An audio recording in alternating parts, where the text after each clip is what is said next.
अब ये सवाल जो है वो अकाउंटिंग के प्रिंसिपल के कंसेप्ट पर आधारित है, जिसमें हर तरह की आमदनी यानी कि जो रिसीविंग होती है, इनकम होती है, रिसीट जो होती है, उसको क्लासिफाई किया जाता है। अब मैं आपको बताता हूं कि कैपिटल रिसीट और रेवेन्यू रिसीट का मतलब क्या होता है। ध्यान से समझना है इस पहली चीज को, है ना, कॉन्सेप्ट को। कैपिटल रिसीट यानी कि पूंजी प्राप्ति, ऐसी आमदनी यानी कि ऐसी इनकम जो बिजनेस को उसके आम काम काज से नहीं होती।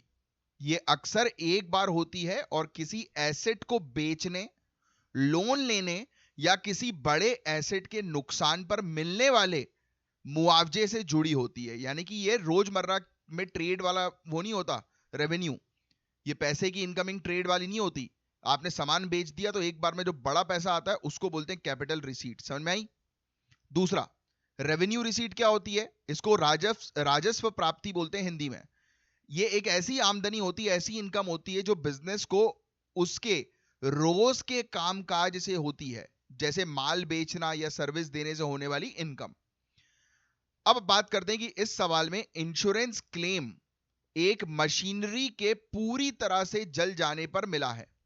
यानी कि एक मशीन है जो पूरी तरह से जल गई, उस पर इंश्योरेंस क्लेम मिला। और मशीनरी जो है वो एक फिक्स्ड एसेट है। इसका जल जाना या नुकसान होना बिजनेस की रोजमर्रा की घटना नहीं है। यानी कि रोज तो ये जल नहीं रही है ना मशीन, एक बार जली है। और इस नुकसान की भरपाई जो कंपनसेशन के रूप में इंश्योरेंस क्लेम का पैसा मिला है, वो ना कि माल बेचकर मिला, इंश्योरेंस क्लेम का पैसा मिला है ना। तो चूंकि ये आमदनी एक बड़े एसेट के नुकसान से जुड़ी है और रोज नहीं मिलती, इसलिए ये एक कैपिटल रिसीट है। और दूसरे ऑप्शन गलत है, रेवेन्यू रिसीट है ही नहीं, मैंने अभी आपको उसका एक्सप्लेन कर ही दिया। और सी और डी ऑप्शन देखोगे, कैपिटल और रेवेन्यू एक्सपेंडिचर, ये तो बिल्कुल ही गलत है। एक्सपेंडिचर का मतलब होता है खर्चा, पैसा जाना, जबकि यहां पर पैसा जो है वो मिला है। तो इसका करेक्ट आंसर होगा कैपिटल रिसीट। तो ये अकाउंटिंग से जुड़ा एक क्वेश्चन था।